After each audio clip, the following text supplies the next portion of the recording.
안녕하세요. 민원연의 미디어 탈곡기 27화 시작하겠습니다. 박수!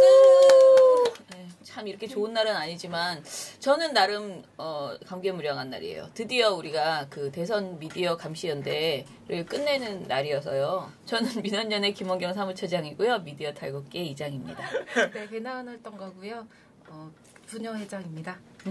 네, 청년회장 이봉호 활동합니다. 오늘 제 건의로 저희가 드디어 아이폰 마이크를 가져왔기 때문에 소리가 잘 들리실 것이라 그렇게 생각합니다. 오늘 5.18 기념, 5.18입니다. 예, 그래서 오늘 간만에 5.18 기념식을 굉장히 많은 분들이 내려가시는 걸로 오늘 아까 오다가 그 라디오를 듣는데, 야, 진짜 이게 몇 년 만에 이렇게 제대로 된 그 기념식을 하는 걸까, 이런 생각이 들게, 야권 인사들 많이 내려가시고, 그러니까 야권 아니죠, 이제?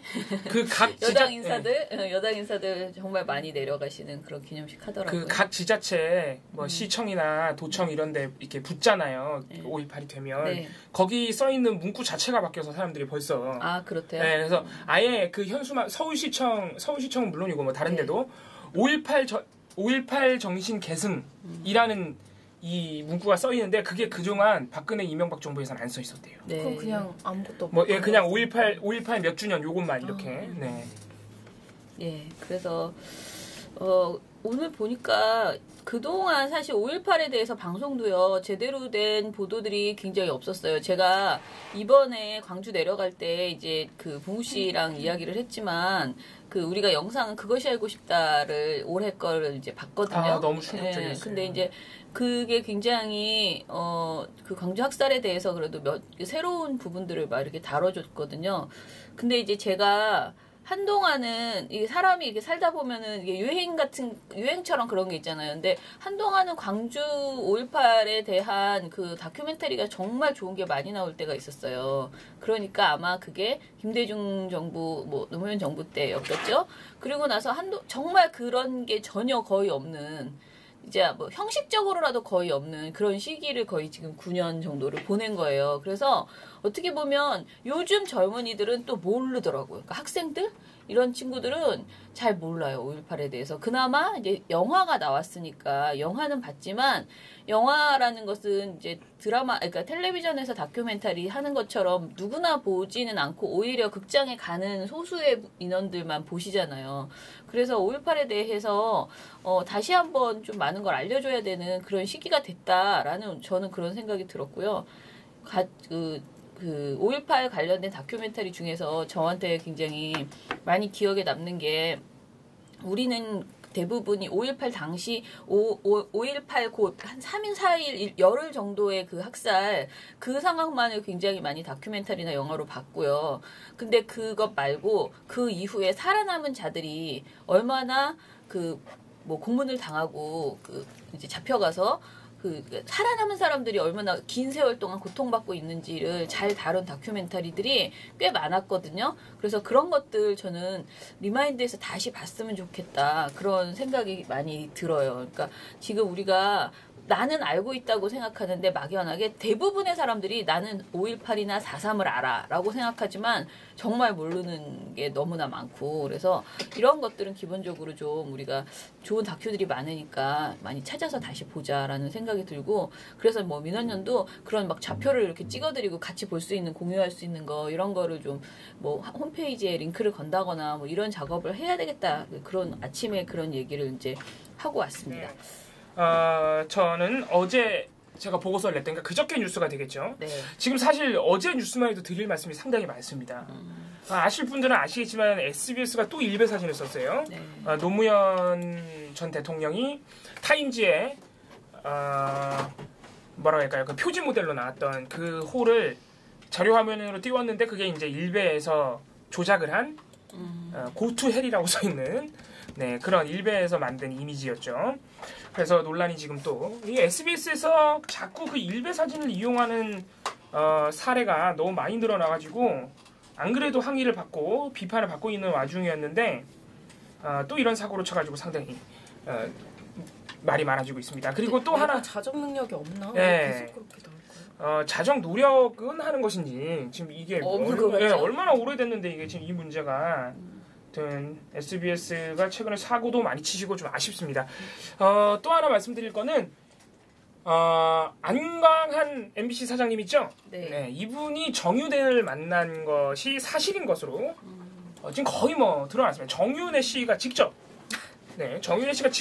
이것도 무슨 일입니까? 네, TV조선과의 그러니까 TV조선 단독 인터뷰죠. 네. 맞는 거 맞는데? 네. 왜냐면 이게 TV조선이 저번에도 한번 보도를 했어요. 그 안광한 사장과 정윤혜 씨가 만났다는 식당 사장님을 인터뷰해서 그런 단독 보도를 했었는데 그때 이제 강하게 부인하면서 고소했었거든요. 네.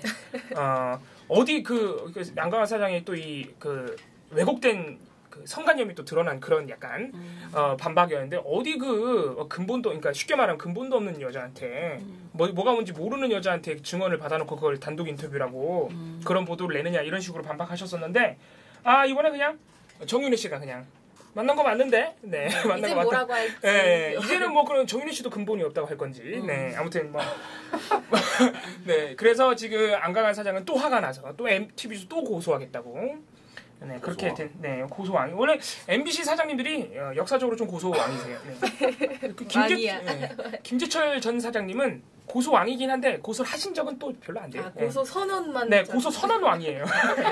네, 재밌는 분이죠. 아무튼 그런 상황입니다. 그래서 또 어제 보도에서도 논란들이 많았다. TV조선이 왜 이렇게 열심히 그걸 파고 있는지 그건 잘 모르겠는데 아무튼 또 저희가 새롭게 들어오는 소식이 있는 대로 말씀드리겠습니다. TV조선은 뭐 사실 그런 특종의 문제가 아닙니다. 요새 제가 느끼기로는 12일 그러니까 지난 금요일 취임 3일차부터 문재인 정부 발목 잡기를 정말 단 하루도 빼놓지 않고 있습니다. 네. 단 하루도 빼놓지 않고 있어요. 그리고 주제도 이 무슨 이 조리돌림하는 것도 아니고 주제도 계속 바뀌어요. 니네가 뭘 하든 나는 하는 거 하나하나 족족 까주겠다. 이런 아주 임전무태 자세를. 그래서 12일 날 뭐 세월호 참사는 끝난 문제다. 이거 있었고 문재인 대북 정책 달 쳐다보다가 강에 빠져 죽을 것이다. 뭐 이런 비유도 있었고요. 아무튼 이런 보도들이 이어지고 있는데 16일 그저께 보도입니다. 16일에는 드디어 이제 비정규직 정책을 깔려고 나왔습니다. 근데 이게 어제 방송에서 배나은 간사가 조간 조선일보를 보면서 이미 얘기를 했던 거예요. 근데 그 보도랑 아주 똑같은데 제가 볼 때는 조선일보가 더 나쁜 점이 있고 TV조선이 더 나쁜 점이 약간의 특색이 달라요. 뭐요? 그래서 조선일보 같은 경우에는 아무래도 이 신문이라는 특성상 글이 많으니까 저도 이게 똑같은 보도가 나오니까 한번 봤는데 그 이간질하는 그 뭔가 논리와 이런 게 왜냐면 자세히 설명을 하니까 막 그런 거 있잖아요. 여기 이제 민주노총 인천공항 지부 그분 지부장께서 돌발 질문을 하는데 그 이제 신문만이 할 수 있는 특유의 표현들이 있어요. 불쑥 나타나. 맞아요. 강한 어조. 강한 어조로. 문재인 대통령도 거기다가 뭐라고 했죠? 뭐 답변하지 않아도 덧붙였다면서 막 이렇게. 그리고 뭐 거기다가 맞다 훈계조라 그랬어요. 그리고 정체를 알 수 없는 청와대 관계자를 데려오더니 갑자기 그 익명의 청와대 관계자도 막 뭐 안도를 했다. 그게 청와대 관계자라서 더 나쁜 것 같아요. 그냥 조선일보 기자가 그렇게 봤다고 쓰면 차라리 괜찮은데. 그래서 그거는 이 신문의 특성상 글을 보면 야 지금 분위기 쌓이겠네 이런 느낌이 들게. 근데 방송은 그렇게 못해요. 왜냐면 이렇게 방송은 바로 그 발언 영상을 보여주거든 모습을 발언하는 모습을. 그러니까 잘못 보여주면은 분위기가 좋았다는 게 들통나. 그잖아요? 그러니까 굉장히 다른 방법을 써야 돼요. 어떻게? 그러니까 일단은 딱 하나 다른 게 그 지부장님 있죠? 인천공항 비정규직 노조 지부장이 등장하지 않아요. 왜냐면 그분의 질문부터 등장해버리면 분위기가 화기애애했다는 거 들키거든. 그러니까 그런 느낌이 아니에요. 벌써 그런 느낌이 아니라는 게 들키거든. 조선일보와 달리 거짓말을 못하거든. 그분이 등장하지가 않고 문재인 대통령의 발언 딱 2개만 보여줘요. 딱 그 조선일보가 훈계조라고 했던 그 발언만요? 그것만 딱 잘라 보여줘요. 그리고 나머지는 다 기자가 설명으로 대체해버려요. 이야 나쁘다. 그리고 기자가 설명으로 대체하니까 더 보여줄 게 없잖아요. 그러니까 갑자기 서울대 비학생 조교가 임금이 삭감돼서 항의하고 있는 모습을 갑자기 보도 말미에 갖다 붙여버려요. 왜 붙였지? 그러니까 그 맥락이 맥락이 어떻게 되는지 이제 말씀을 드릴게요. 이게 뭐냐면은 TV조선이 보도를 내면서 앵커가 뭐라고 설명하냐면은 12일 날 문재인 대통령이 인천공항 비정규직의 정규직화를 약속했는데 이 자리에서 노동자들도 한꺼번에 모든 걸 다 바라지 말라며 쓴소리를 했다. 아, 쓴소리. 네. 이 훈계라고 하면 또 좀 찔렸나 봐요. 신문이랑 너무 똑같으니까. 그래서 쓴소리라고 말을 바꿔서 근데 이 쓴소리의 의미를 우리 TV조선이 뭐라고 직접 풀어주냐면 정규직화를 하면 임금 삭감이 따라올 수밖에 없는 점을 꼬집어준 것이다. 관심법. 네, 관심법. 이건 관심법도 아닌 게 문 대통령은 이런 말을 한 적이 없어요. 네, 이런 말을 한 적이 없어요. 근데 보도 내내 이 점을 강조해요. 그러니까 고용 안정화와 임금 상승은 함께하기 매우 어렵다는 점을 문 대통령이 주지시킨 것이다. 쓴소리하면서. 근데 우리 나은 씨도 아시겠지만은 문 대통령은 일단 쓴소리를 한 적이 없고 심지어 임금 삭감이 자연스럽게 따라온다는 말은 더더욱 한 적이 없어요. 그래서 TV조선이 보여준 이제 문 대통령의 발언이 뭐냐면은 노동시간이 단축되거나 그렇게 되면 노동자들도 그동안 초과수당으로 유지해왔던 임금이 줄어들 수 있기 때문에 우리가 차근차근 해야 한다. 자, 여기 임금 삭감이 들어가긴 하는데 문재인 대통령은 정규직화 때문에 임금 삭감된다는 말 안 했죠. 노동시간이 단축된다. 왜냐면은 문재인 대통령의 공약 중에 하나가 뭐냐면 일자리 나누기예요. 지금 노동시간이 너무 기니까 노동시간 단축해서 일자리를 나눕시다. 그거거든요. 근데 노동시간을 그렇게 단축하게 되면 아무래도 초과수당은 줄어들 수 있다. 이 말을 한 거예요. 정규직화하고는 아무 관계가 없어요. 그러니까 TV조선이 이렇게 보도를 해버렸는데 사실 문재인 대통령이 이날 무슨 말씀을 하셨냐면은 오히려 지금 비정규직과 정규직의 임금 차이가 너무 심각하다. 비정규직이 절반밖에 못 받고 있다. 나는 반드시 여러분들 정규직화 시켜주면서 이 노동시장의 이중구조 반드시 해결하겠다. 이런 말씀을 하셨어요. 이건 뭐예요? 고용 안정화 시켜주면서 정규직하고 비슷한 월급 받게 해주겠다는 거예요. 그러니까 오히려 TV조선이 보도한 것과는 정반대의 말씀을 하신 거죠. 그러니까 TV조선이 사실 말도 안 되는 거짓말을 한 겁니다. 이 조선일보하고 조금 다르지만 조선일보가 나쁜 점이 있고 TV조선이 나쁜 점이 있죠. TV조선은 이간질보다는 이 임금 삭감, 그러니까 마치 문재인 대통령이 임금 삭감을 주장한 것처럼 굉장히 왜곡한 거예요. 조선일보가 약간 또 방점이 다르죠. 그리고 아까 말씀드린 서울대 비학생 조교, 이걸 왜 갖다 붙였냐면은 문재인 대통령이 정규직화 하지만은 임금 삭감 될 수 있다고 문재인 대통령이 말했다. 그러면서 기자가 하는 말이 다른데도 똑같다. 하면서 갑자기 그 서울대 비학생 조교 송혜련님인가요? 제가 성함이 정확히 기억 안 나는데 송혜련 지부장의 그 항의 모습을 갑자기 거기 갖다 붙여버리고 그렇게 설명해도 이상한데요? 네. 그래도 이상해요. 진짜 보다 보면 이상해요. 이건 뭐야? 갑자기 우리 송혜련 지부장이 튀어나와서 막 악을 쓴단 말이에요. 너무 억울하니까. 근데 TV조선은 그런 억울함을 강조해 주기 위해서 붙인 게 아니에요. 다른 데도 임금 삭감이 따라오고 있어서 쉽게 말해서 징징대고 있다 이거예요. 그럼 더 웃긴 거는 그 다음에 아무 설명이 없이 그냥 그 서울대 비학생조교 지부장의 그 항의 모습이 보여진 다음에 보도가 끝나요. 그러니까 어찌할 바를 모르고 끝나서 제가 볼 때는 이거 악의적으로 리포트를 만들어야겠는데 뭐 이제 더 이상 붙일 말도 없고 왜냐면 다른 장면 인천공항 다른 장면을 붙이면은 화기애애한 게 들키거든요. 이게 100%예요 제가. 배낭 간사가 그 직접 민주노총하고 통화하시면서 자료를 저한테 다 보내주셨는데 녹취록을 다 보내주셨는데 정말 뭐 항의하는 이런 분위기도 아니고 끝에 가면은 막 박수도 치고 웃고 뭐 그렇기 때문에 이게 분위기가 다 들키거든. 다른 장면 보여주면.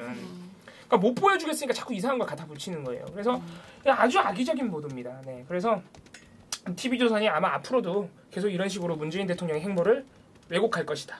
네, 여기까지 하겠습니다. 네. 나은 씨 해볼까요? 네. 어제 동아일보 송평인 칼럼 좀 전 해보고 싶은데요. 요새 이제 신임 민정수석, 조국 민정수석에 대한 검증들을 이제 좀 시도하려고 하는 행보들이 나오고 있는데, 뭐 그거 자체는 괜찮은데 좀 이상한 문제 제기를 하는 케이스들이 있더라고요. 근데 이게 아주 정점이었다 그런 생각이 들어서 좀 말씀드리고 싶습니다. 제목은 조국 독선부터 버려야 송평인 논설위원입니다. 여기에서 문제 제기한 게 크게 두 가지인데요. 하나는 조국 민정수석이 예전 그 교수 시절 논문 표절 의혹. 그러니까 석사랑 박사 다. 그만 좀 해라. 또 하나는 친공산주의적 사상을 지녔다는 점. 왜? 친공산주의면 뭐 안 되나? 인데요. 사실 요 논문 표절 문제 같은 경우는 송평인 그 논설위원이 아주 전문이랄까 아주 옛날부터 2013년부터 송평인 칼럼으로 계속 찔렀구나. 네, 변희재 대표랑 같이 호흡을 맞춰가며 주거니 변희재 대표는 그 전부터 하셨어요. 네. 그렇기 때문에 선배지. 그래서 막 변희재 씨가 말한 거에 대해서 정말 그런 주장인지 자기가 확인해 보겠다면서 막 그때도 문제 제기하고 확인했더니 표절인 거 맞다 막 이렇게 판단하기도 했는데요. 두 가지예요. 89년 서울대 석사 논문 같은 경우는 서울대 연구 진실성위가 이미 판정을 내렸어요.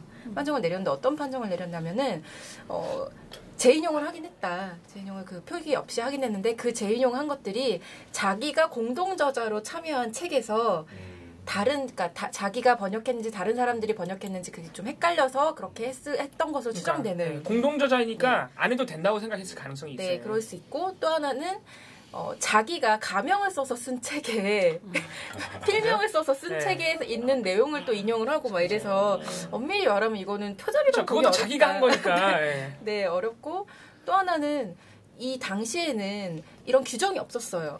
그러니까 89년에는 아예 재인용에 대한 규정 자체가 명확하게 나와 있지 않았기 때문에 소급 적용하기 좀 어렵다. 네. 그래서 연구 부정행위, 즉 심각한 표절행위가 아니라 연구 부적절행위 정도, 그 실수 혹은 좀 부주의한 그런 표기를 했다라는 판정을 내렸습니다. 근데 송논설위원이 역칼럼에서 얘기를 하는 걸 보면은 조수석이 당시 표절 문제를 쿨하게 인정했다라고 표현을 해요. 그래서 왜 그런가 찾아봤더니 당시에 이제 조수석이 송논설위원이 이걸로 재인용 안 한 건 그래도 지금 기준에서 봤을 때는 문제가 될 수 있다라고 지적을 하니까 그래 지금 기준으로는 25년 전에 쓴 논문이지만 관련 기준이 정립되지 않았을 때 쓴 거지만 그래도 현 기준으로 보면 실수라고 할 수 있다. 이거는 내가 인정하겠다라고 했다는 이유로 지금 쿨한 인정이라고 표현한 거죠. 근데 이거는 사실 이거를 표절 인정이라고 말을 할 수는 없는 거죠. 그냥 재인용 당시 규정 없지만 지금 기준으로는 그렇게 볼 수 있다라고 얘기를 한 건데 그래서 좀 납득하기 어렵고요. 이건 네. 사실 침소봉대다 그런 생각이 좀 들었고요. 또 하나는 97년도 버클리대 박사 논문 표절 얘기가 있는데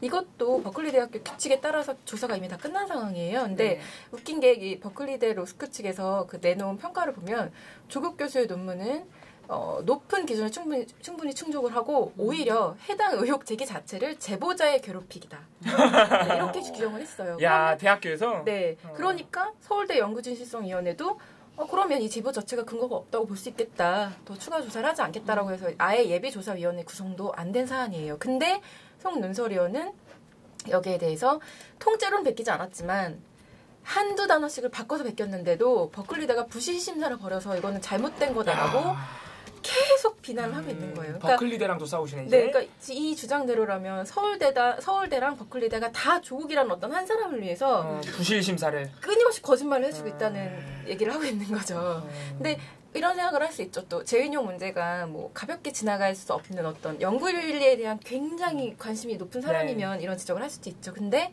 이상하게 송논설위원은 조수석을 제외한 다른 공직자들 표절 논란에 대해서는 별로 말을 안 해요. 네, 병인 것 같은데. 대단히 무심하고 또 이거에 대해서 얘기를 할 때 그냥 뭐 연구 윤리 자체라던가 이 문제를 그냥 건조하게 지적을 하는 게 아니라 굉장히 비아냥되는데 조국 교수가 책을 빌려놓고 당시에 책을 빌려놓고도 남의 번역을 갖다 쓴 것은 번역할 능력이 없었다는 뜻이다. 네가 어떻게 알아? 그리고 죄송합니다. 한 번 하고 많은 표절은 없다. 뭐 이런 식으로 굉장히 비아냥되는데 학계의 어떤 표절 그 판정 기준하고 완전 무관하게 이거를 심각하게 범죄 행위인 것처럼 얘기를 한다. 그러면 의심이 될 수밖에 없죠. 이게 목적이 연구윤리 확립이 아니라 망신 주기에 있는 거 아니냐라는 생각이 좀 들고요. 사실 이거보다 더 심각한 거는 저는 종북몰이였던 것 같아요. 무슨 말을 하냐. 논문이 형편없어도 민정수석은 잘할 수 있다. 라고 갑자기 얘기를 하더니 아이고. 그러나 그가 석사 논문에서 다른 파슈카니스라는 법학자는 마르크시즘의 나치 사상가라고 할 만한 사람인데 그런 파슈카니스를 비판하는 관점이라기보다 이해하는 관점에서 접근했으니 업무 수행 잘할 수 있을지 의심된다 이런 얘기를 하고 있는 거죠. 그러면서 산호맹에서의 활동이 어떤 동기에서 비롯되었는지 짐작하게 해주는 대목이다. 하면서 계속 사상이 불순하다는 걸 강조하고 있는 겁니다. 그러면서 이 칼럼은 마지막에는 내가 잘못한 건 다 실수고 남이 최선을 다한 것도 적폐라고 여기면 또다시 젊은 시절에 오류를 반복할 것이다 라고 말하면서 딱 마무리가 되는데요. 논문 표절한 거, 산호맹 활동했던 거, 그 다음에 뭐 논문 소재를 마르크시즘 그 법학자를 상대로 했다는 거 이런 것들이 다 젊은 시절의 오류고 너는 이제 바뀌어야 돼 라고 얘기를 하고 있는 것이죠. 근데 이거는 사실 뭐랄까 민주주의 국가 언론인이 하는 말이라고 하기에는 좀 믿기지 않을 정도로 정말 심각한 수준의 종북몰이고요. 이게 이런 거를 이분이 2013년부터 계속 해왔다는 게 참 그러니까 끝입니다. 오늘도 저런 걸 보면 애처로워요. 네. 그잖아요? 네, 애처롭단 말이에요. 다른 지적할 게 얼마나 없으면 이런 없으니까. 걸 가지고서 지금 계속 문제 제기를 하나 그런 생각도 사실 좀 들고요. 안타깝습니다. 네. 저는 여기까지. 굉장히 영혼 없는 말투로. 아니 그렇구나. 아니 나는 아무리 그래도 조국 수석에 대해서 흠집이 지금 별로 안 나고 있는 그런 상황에서 참. 그러니까 애처롭잖아요. 아무리 해도 잘 안 돼. 안 먹혀 그리고 이제. 지금 제가 봤을 땐 이걸 받아 써주지도 않는 것 같습니다. 왜냐면 딴 데서는 안 나와요? 아니 조국 교수 논문 표절 문제가요. 이게 진짜 한두 해 된 문제가 아니에요. 너무 많이 저쪽에서 해가지고 변희재 씨가 이미 자료 검색하면 진짜 미디어 자료밖에 안 나와요. 진짜 답답했어요. 아무튼 네. 오래된 문제이기 때문에 더 이상 할 것도 없어요. 아무튼 페이스북 모니터 보고서가 나왔는데요. 페이스북에 대해서, 그러니까 언론사 페이스북에 대해서 참 잘 정리를 했더라고요. 그래서 보여드리면, 지난 대선에 아무튼 미국에서 그 페이스북에 엄청나게 지난 대선에 영향을 미쳤고요. 특히 트럼프 지지자들이 페이스북으로 가짜뉴스를 유통시키고 그들이 만든 극우 세력의 구미에 맞는 가짜뉴스들이 이제 트럼프를 당선시켰다. 그래서 사실은 그러니까 미국 트럼프 대통령의 당선에서 가짜뉴스가 큰 역할을 했다고 하지만 가짜뉴스가 있어도 이렇게 유통이 되지 않았으면 이렇게 영향이 없을 거 아니에요. 그런데 페이스북을 통한 그 유통이 엄청나게 이제 많았던 것이 이제 사실이고, 그래서 사실 우리나라도 이제 페이스북을 가지고 많이 이제 유통을 하고 있다라는 거고요. 저는 이렇게 제가 페이스북을 이렇게 잘 몰라서 이렇게까지 몰랐는데, 그 페이스북이 페이스북 뉴스 게시물은 공유하는 뉴스, 그리고 뉴스에 담는 짧은 말, 실시간 댓글이 하나의 게시물로 집약돼서 구성되는 장점이 있다는 거예요. 그래서 한마디로 그 뉴스에 대한 여론을 가장 잘 빠르게 쉽게 볼 수 있는 그런 그 재미가 있고요. 이런 것들이 그 사진 중심인 인스타그램이나 트위터, 단문 중심인 트위터와는 다른 그 이점이 굉장히 이게 특장점이 있는 포맷이다라고 해서 뉴스를 공유하고 그 공유한 뉴스에 대한 여론을 확 한꺼번에 보기에 가장 좋은 지금 그런 식의 SNS가 아닌가. 그래서 기사 하나가 올라가면 거기에 이제 그 언론사가 생각하는 생각이 들어있고 원래 기사가 들어있고 그 다음에 거기에 대한 여론이 담기고 이런 그런 특징 때문에 좀 더 페이스북을 통해서 정치적인 이슈들이 많이 이렇게 돌 수 있는 그런 게 있다고 하고요. 그 다음에 이제 언론사별 SNS 사용 경향을 이제 봤는데요. 한 그러니까 방송사부터 보면요. 가장 많이 그 페이스북을 이용하는 곳은 SBS라고 나왔어요. 그러니까 하루에 14.8건을 게시를 하고 있다, 평균. 그리고 JTBC가 하루에 10건. 그리고 제일 적게 하는 것은 오히려 TV조선이네요. 그죠? TV조선은 조선일보는 열심히 하는데 네. TV조선은 잘 안 해요. 관심 없어요. 관심 없어요. 1.4건밖에 안 하고 있어요. 동아일보하고 채널A는 신문, 방송 둘 다 SNS에 별로 관심이 없어요. 도태되겠네. 어떤 선생님 말씀처럼. 네, 그 선생님은 민원연이 도태된다고 하셨는데. 네. 근데 아무튼간에 괜찮아. 이 시대에 도태되는 것은 괜찮습니다. 무슨 말 아니, 그러니까 제가 그런 게 아니고 왜 TV조선 안 할까요? 그러니까 저는 어떤 방식으로든 제가 요즘 읽는 책 중에 참여 저널리즘이라는 책을 읽고 있는데. 그 책을 보니까 언론사가 이 참여를 늘리는 것이 이제 핵심이다라고 이야기를 하면서, 그러나 요번에 이제 우리가 한경호 논란 속에서 보면 이 참여를 하는 과정에서 굉장히 많은 실수가 벌어지잖아요. 기자들의 실수? 이런 것들이. 그래서 그 참여를 그렇다고 모두들 페이스북 하지 마! 이렇게 하는 것이 능사가 아니다. 그러니까 이런 실수가 미국에서도 굉장히 많이 있었고, 그래서 그 참여 저널리즘이라는 것이 일종의 기자들이나 언론사 스스로 하고 있는 이 페이스북이나 이런 것들이 활발해져야 된다. 그러나 그걸 하다 보면 반드시 문제가 발생하더라.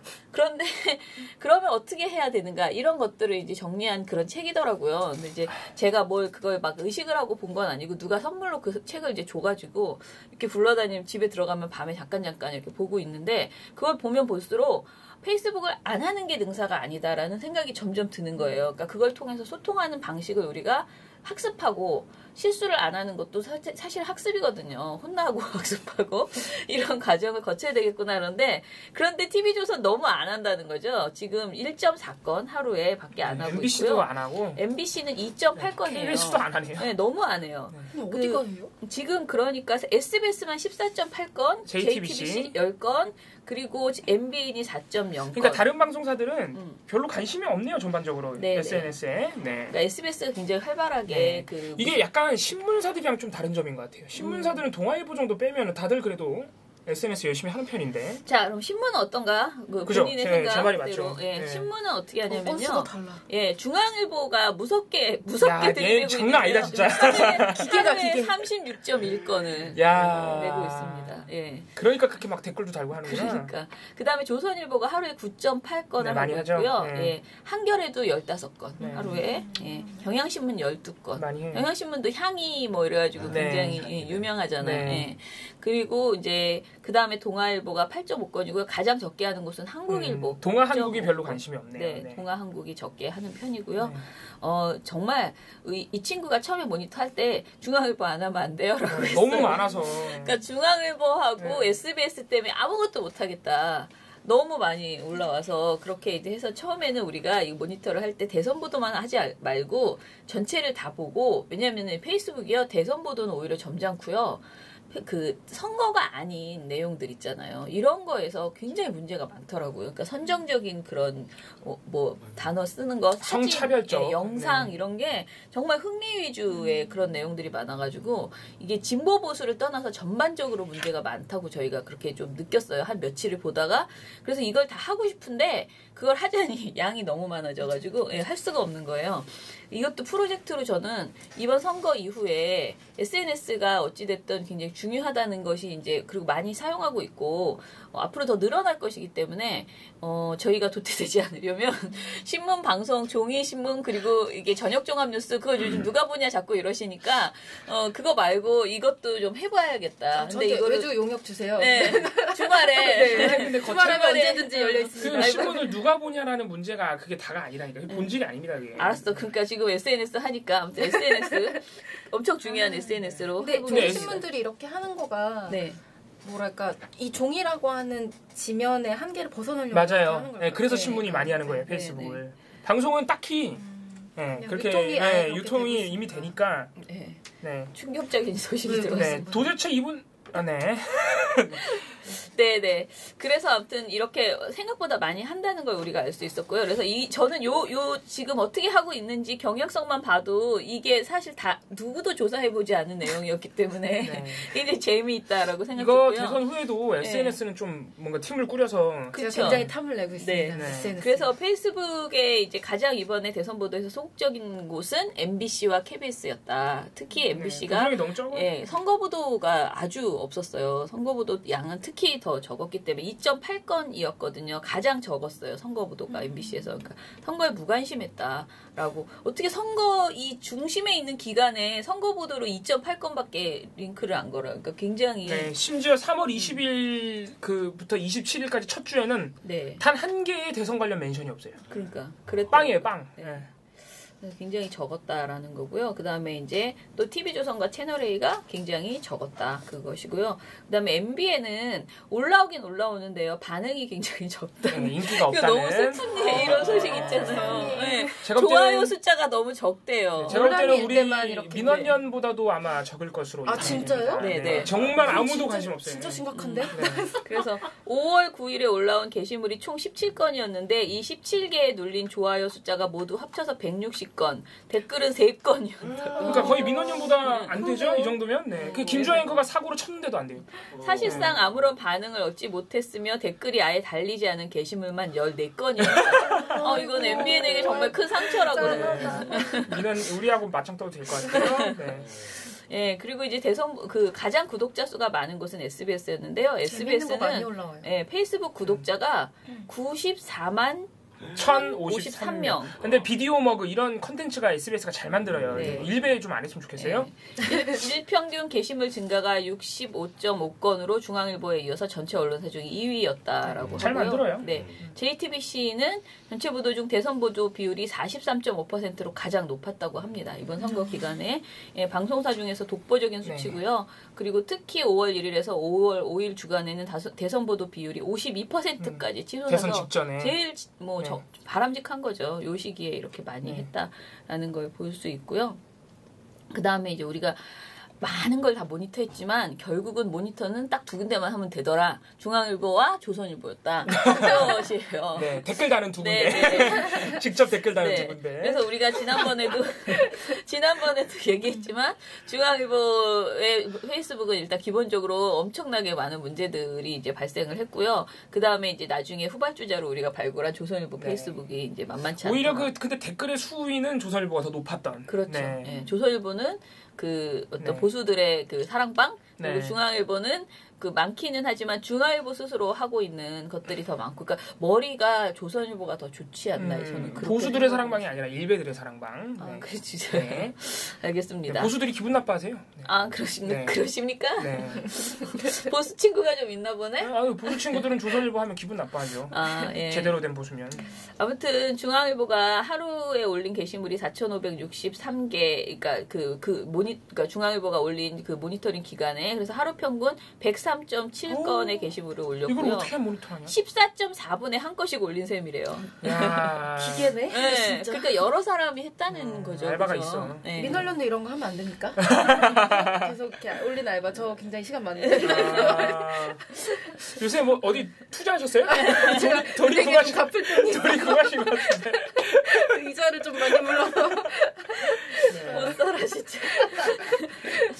아무튼 중앙일보가 그 정말 엄청나게 많은 보도를 했다. 그런데 그것의 특징 제목만 불러드릴게요. 제목만 읽어도 다 우리가 그동안 다 말했던 거라서 문모닝 확성기 중앙일보. 그래서 박지원 따옴표, 박지원 그러니까 박지원 대표의 국민의당 대표의 문모닝을 항상 그대로 따다가 따옴표 처리해가지고 했다. 그래서 박지원 따옴표 보도만 하루에 5건을 한 날이 있었습니다. 4월 3일날 이런 보도. 그다음에 문재인 대표의 의혹 기사. 그러니까 문재인 대통령에 대한 의혹 기사는 중복 게시를 한다. 특히 확인되지 않은 의혹 기사는 물량 공세로 이제 퍼부었다라는 거고요. 이거 너무 웃겼던 게요. 그 송민순 논란 있잖아요. 송민순 문건 논란. 그것과 돼지발정제 논란 이 두 개가 이제 같은 시기에 있었거든요. 근데 이제 4월 20일에서 22일 그 사이에 송민순 문건 관련돼서 이게 4월 21일이죠. 4월 21일 날 송민순 문건은 13건을 게시를 했어요. 근데 돼지발정제 논란은 3건만 게시를 했고요. 그리고 그 다음날 4월 22일에는 송민순 문건이 9건 보도가 됐는데 돼지발정제는 1건 보도를 했습니다. 그러니까 이거는 중앙일보가 이 두 개가 사실은 그 선거에서 직접적인 그 화제가 되는 건 돼지발정제가 저는 더 많았다고 생각하는데, 왜냐면 송민수는 사실은 이전에 나왔던 내용이잖아요. 작년에 나왔죠. 네, 작년에 나온 내용이었고. 네, 그래서 그 송민수 논란과 돼지발정제 논란만 봐도 중앙일보가 확실하게 문재인 후보에 대해서는 부정적인 기사를 굉장히 열심히 올리고 이 보수 후보 홍준표 후보에 대해서는 돼지발정제를 애써 줄여서 이제 그 게시를 했다 이렇게 볼 수 있고요. 그리고 특히 문재인 후보의 아들 그 특혜 채용 의혹 이것을 굉장히 심각하게 보도를 했어요. 그래서 저희가 그때 말했던 그 옷 있잖아요. 난닝구? 네, 중앙일보에서 영상을 가지고 보도를 했다거나 특히 문재인 아들 동상 수상한 LG 공모전 영상 눈길이라는 그런 기사를 올렸는데 저는 사실 그 기사 자체도 굉장히 문제라고 생각하는데 그 기사에서 문재인 문재인 대통령 아들이 만든 그 동영상을 캡처를 했는데요. 그 캡처한 장면이 아들이 아니고요. 다른 학생이 출연한 장면을 캡처를 해가지고 올려버린 거예요. 근데 그 친구는 그 공모전 영상에 출연했을 뿐인데 느닷없이 초상권 침해. 엄청난 초상권 침해를 입은 거죠. 걸면 받을 수 있어요. 예. 저는 그분이 아들인 줄 알고요. 왜냐면 그 제목도 이렇게 돼 있는데 그런 사진이 있으니까 참 아들이 안 닮았다. 아버지도 안 닮고 엄마도 안 닮았다. 이렇게 생각했어요. 진짜 근데 나중에 아들의 그 사진을 보면 정말 닮았잖아요. 똑같이 생겼잖아요. 그래서 굉장히 놀랐거든요. 근데 아무튼 다른 친구의 사진을 그렇게 올려가지고 그런 황당한 그걸 하더니 그 다음에 다시 한번 오후에 그거를 다시 누르잖아요. 그러면은 그때는 그 아들 사진을 또 그 영상을 또 캡처를 해서 사진을 바꿔요. 그런데 그 보도에, 그러니까 그 게시물에 멘션이 란닝구 열연이라고만 써 있어요. 근데 이제 그 아들이 맨투맨티 같은 흰 티를 입고 있어요. 문 후보 아들이. 그런 걸 가지고 란닝구 열연이라고 이렇게 또 제목을 써가지고 이렇게 올리고 있고요. 그래서 여러 가지 의미에서 굉장히 그 문 후보 아들 의혹을 여러 건 보도를 했어요. 그러니까 여기에서 보면요. 중앙일보가 3월 20일부터 4월 8일까지 그 페이스북에 올라온 문재인 아들 의혹 보도 48건 중에서 31건을 혼자 보도했대요. 그러니까 신문사가 전체가 48건을 했는데 중앙일보 혼자 30건을 한 거예요. 네. 진짜 열일했네. 그러니까 얼마나 많이 이거 답변 좀 해주실래요? 네, 애쓰고 계세요. 예, 얼마나 많이 중앙일보가 이 사안을 군부를 그야말로 뗐냐. 군불 수준이 아닌 거죠. 그냥 장작을 그냥 계속 집어넣었다. 이건 군불이 아니라. 네네. 그렇게 이제 볼 수 있는 거죠. 그 다음에 이제 조선일보 페이스북에 문제가 있는데요. 우리가 또 여러 번 했던 그 날조 콘텐츠 게시라고 해서 그 조선일보가 홍준표 후보 관련돼서 그야말로 가짜 팩트 체크한 것들 있잖아요. 이런 것들을 굉장히 열심히 페이스북으로 올렸었다. 라는 것이고요. 저희 바로 며칠 전에 얘기했던 그 퀴즈 같은 거 이런 거 만들어서 올리고 그렇게 해서 이제 두 마리 토끼를 다 잡는 거죠. 홍 후보를 띄우고 그러니까 문재인 대통령을 이제 깎아내리는 그런 게시물들을 계속 올렸다는 거고요. 그리고 뭐 꿀잼 지구과학 특강 이런 것도 조선일보는 그러니까 자기 스스로 참 열심히 만드는 것 같아요. 나쁜 그죠? 짓을 열심히 하네요. 악의적인 행동은 정말 나는 남이 그 학생들이 하는 거 이런 거 가져다 쓰지 않는다. 우리 스스로 만든다. 이러고 네, 그렇게 열심히 쓰고 있고요. 네. 그다음에 우리가 말한 그 치매 루머 태그 단 거 이런 거. 조선일보가 문재인 치매 루머 되게 좋아했어요. 네, 치매를 정말 치매에 관심이 많은 그런 언론사입니다. 그래서 저희가 이제 내린 결론은요.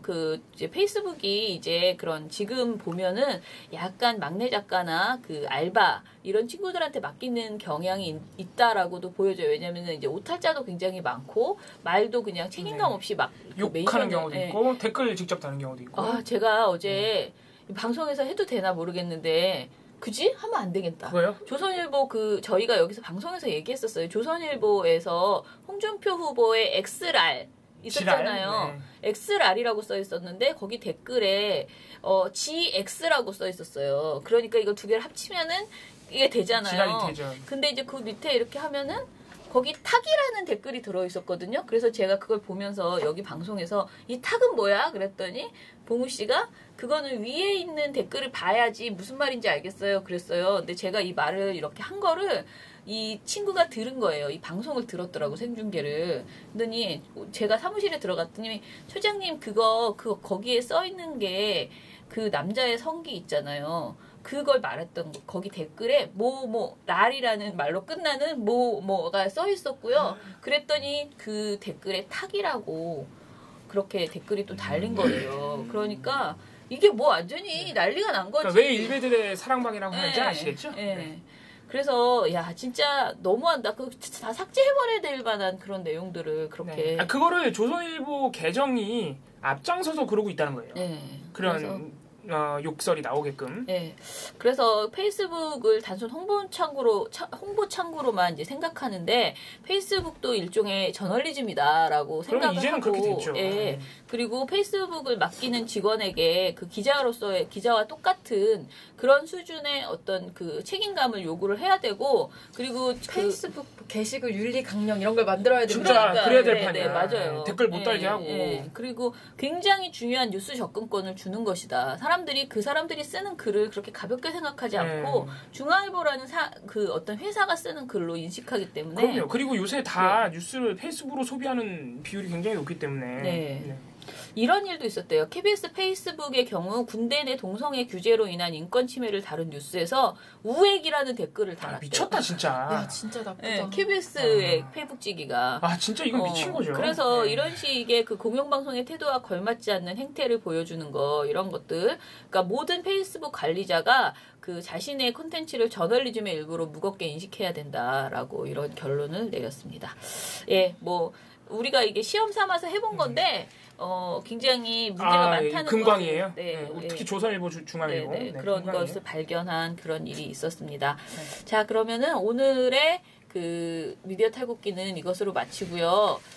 사실은 저희는 그 내일 미디어 탈곡기 팀이 다 같이 휴가를 가는 걸로. 그리고 저희 미리 또 말씀드리는데 민원연 보고서도 오늘 내일은 그 그러니까 매일매일 당일 나오는 보고서 안 쓰기로 그렇게 결정했습니다. 정말 왜냐면 오늘 우리 토론회가 것인지. 있고요.